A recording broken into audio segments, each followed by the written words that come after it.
Olá, seja muito bem-vindo a mais um programa Palavra Aberta. Nesta edição, nós vamos falar sobre um dos maiores problemas enfrentados no Brasil atualmente: o vício em apostas online, as chamadas bets. Segundo um estudo do Banco Central, os brasileiros estão gastando cerca de 30 bilhões de reais em apostas por mês. O deputado Duarte Júnior, do PSB do Maranhão, integra um grupo que protocolou um pacote de projetos de lei para tentar reverter essas perdas financeiras. E para falar sobre essas ações, o deputado é o nosso convidado. Deputado, seja muito bem-vindo a mais um programa Palavra Aberta. Novamente, obrigado pela chance de lhe entrevistar. Para a gente começar, eu queria apresentar um panorama, né? Eu acabei de citar aqui que os brasileiros estão gastando esse número assustador, né? 30 bilhões de reais em apostas todos os meses. Quer dizer, esse quadro atual é preocupante?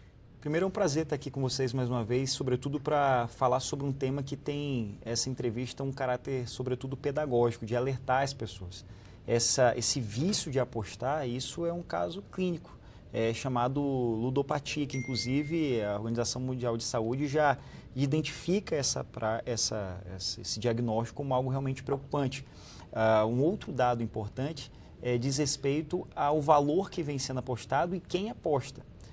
Uma média de 5 milhões de beneficiários do Bolsa Família já destinaram, através de Pix, para esse tipo de aposta, mais de 3 bilhões de reais. Ou seja, eu estou falando de pessoas que vivem em estado de vulnerabilidade, pessoas que são beneficiários do Bolsa Família, que têm utilizado parte do seu pouco recurso para tentar apostar.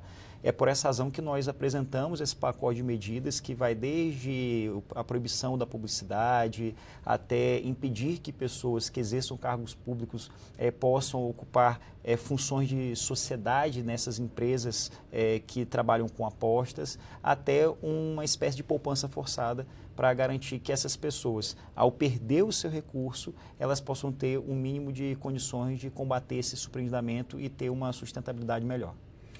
Eu queria ver com o senhor a questão do grupo, esse grupo que está tentando buscar aí uma solução para essa situação, ou se não uma solução, pelo menos reduzir o problema. Quem compõe esse grupo e quais são os objetivos? Olha, desde quando nós começamos o nosso trabalho aqui na Câmara Federal, nós buscamos reunir parlamentares através do gabinete compartilhado que, apesar de partidos diferentes, partidos de direita e de esquerda, têm algo em comum: a luta incansável por justiça, o combate à corrupção, a defesa da educação e do meio ambiente.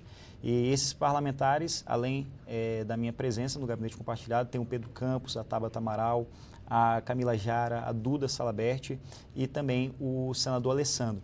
Através desse gabinete, a gente consegue dividir os recursos que nós temos e contratar, através de um processo seletivo com milhares de pessoas inscritas, os melhores nomes, os melhores especialistas. E como é um gabinete compartilhado que compartilha esse recurso, a gente consegue ter uma equipe melhor formada, uma equipe mais experiente, para que a gente possa entregar para a população o que eles precisam e merecem, que são os melhores resultados.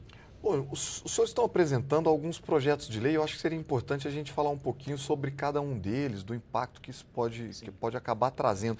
Tem esse projeto sobre a publicidade, como é que vai funcionar? Olha, eu faço uma analogia com a publicidade de produtos fumígeros. Para quem é mais antigo, lembra que a publicidade do cigarro, do tabaco, era vinculada à prática de esporte. No comercial, no intervalo do Jornal Nacional, aparecia o sujeito subindo lá a montanha e após aquela prática esportiva ele fumava um cigarro como se fosse um cara saudável. Isso gerava à população a ideia de que o cigarro estava atrelado a uma conduta positiva, uma postura positiva saudável. A sociedade evoluiu e foi proibido, extremamente proibido. Não se pode fazer publicidade de produtos fumígeros. A mesma coisa, a tendência é que aconteça com as apostas. As pessoas, elas acabam sendo estimuladas através das redes sociais, de influencers que demonstram ali que eles estão apostando, estão ganhando, estão jogando as contas. É claro que ali é uma conta falsa, que não é o recurso do influencer que está sendo utilizado, que está colocando em risco para induzir as pessoas, principalmente as mais vulneráveis, aquelas que precisam e querem avançar, querem evoluir financeiramente na vida, de que aquele é um caminho mais fácil para ganhar dinheiro. E a tendência é que elas percam. Então, a nossa primeira proposta diz respeito à proibição dessa publicidade, pois isso não é saudável para o consumidor.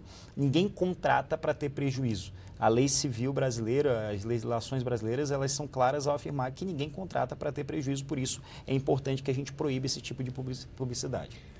Bom, há pouco tempo atrás repercutiu muito na imprensa esses dados relacionados a pessoas do Cade Único, pessoas com Bolsa Família, apostando aí no chamado Tigrinho, né? Porque o Tigrinho foi o primeiro, ficou mais famoso, tem outros jogos dessa linha, mas no Brasil se convencionou chamar esses jogos de apostas online de Tigrinho. Os senhores têm um projeto também para tentar amenizar essa situação? Na verdade, esse conjunto de pacotes, de medidas legislativas, todas têm como objetivo, primeiro, coibir essa prática, proibir a publicidade, como afirmei, e tem também esse outro projeto que tem como objetivo garantir uma poupança forçada. Como é que funciona? Você vai apostar R$100, então vamos tirar 25%. Para você não apostar os R$100, você vai apostar R$75, R$25 vai ser retirado dessa aposta e vai para uma poupança forçada no nome do apostador. A tendência é mostrar para o apostador que a médio e longo prazo mais vale ele guardar o dinheiro, investir nessa poupança, que ele vai ter muito mais retorno do que investindo em jogos de azar. O próprio nome já diz, jogos de azar. Ou seja, a sorte é só na publicidade, na prática é azar, ele vai ter perda de dinheiro. Então, isso ao tempo em que demonstra um caráter pedagógico de que poupar é melhor do que apostar, também ajuda aquela pessoa, no momento em que ela não tem mais condições de ter uma fonte de renda para poder cuidar daquilo que é fundamental na sua vida, moradia, alimentação, saúde e outras necessidades básicas. Sim. O projeto, tem um projeto de lei também que trata das pessoas viciadas, adictas, né? Porque em observação às falas dos especialistas, a gente percebe que os jogos, eles são feitos para provocar reações cerebrais de prazer imediato, né? O jogo tem luzes, tem música, ele tem um envolvimento, ele cria uma espécie de envolvimento que vai prendendo a pessoa naquela prática ali, e quando a pessoa percebe, ela já passou um tempo muito maior do que ela imagina, envolvido com jogos e tudo mais, e chegando até a situação de vício mesmo, né? O senhor tem um projeto de lei para ajudar quem não sabe a quem recorrer, por exemplo? Na verdade, esse ponto do pacote de medidas não é um projeto de lei, mas foi uma indicação ao Ministério da Saúde, para que o Ministério da Saúde, o Sistema Único de Saúde, possa ter um programa para poder cuidar dessas pessoas. Existem doenças que são visíveis. Logo, o seu diagnóstico é mais facilitado. Existem doenças que elas são invisíveis, por exemplo, saúde mental, a própria questão do vício em jogar, o alcoolismo. Então, são questões ali que a gente precisa ter uma equipe por parte do Ministério de Saúde, um programa para que a gente possa identificar essas pessoas e cuidar delas. Porque é um problema que não atinge só o sujeito, não atinge só o João, não atinge só o Roberto, atinge ele e a família. Ou seja, toda a família acaba sendo comprometida com aquele vício. É uma criança que não consegue mais estudar porque o pai não tem mais dinheiro para poder pagar a escola, para comprar o material, porque ele está endividado com os jogos de azar. Então, de fato, é um alerta, é uma indicação do Ministério da Saúde para que a gente possa ter esse programa para garantir que as pessoas possam ter melhor qualidade de vida. Não, sem dúvida. Um projeto assim, acho que todo mundo conhece alguém que perdeu muito dinheiro ou que está viciado, que está em situação extremamente complicada, né?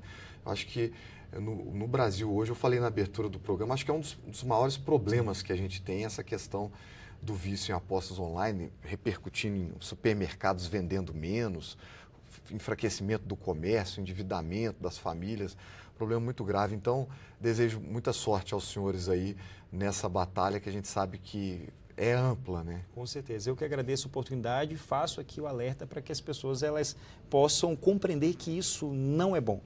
Que isso, de fato, é algo que vai prejudicar a sua saúde, vai prejudicar o seu rendimento, vai prejudicar a sua família. Mais vale guardar, investir, poupar, do que apostar.